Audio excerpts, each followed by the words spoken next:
Hello guys, today I will show you an updated guide on how to set up direct debit in Hsbc app in 2025. Let's get started with the video. Make sure to watch till the end to avoid missing any information. Merchant's instructions. The company you're paying, for example, a utility provider, will guide you on how to set up the direct debit.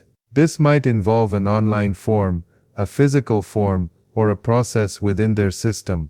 Providing your account details. You'll need to provide the company with your Hsbc account details, including your account number and sort code if applicable.